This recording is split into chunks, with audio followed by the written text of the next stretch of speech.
beautiful place. So this is the start of, no, this is not the start of, so yan mga houses na yan ay bahay ng mga laborers na, baby? Workers, workers of the tea plantation. So provided ng company. Ayan, so they're lucky, but then mahirap pa rin magtrabaho sa tea plantations. And that, all of those are houses, no? Yeah, so for the labor barracks, yan. See, massive, no? Beautiful.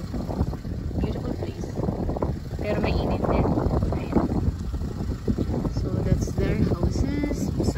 Sira na. Siguro matagal na to kasi tuyo na yung mga dahon na tumubo sa kanilang. Yan, beautiful. Okay. Thank you.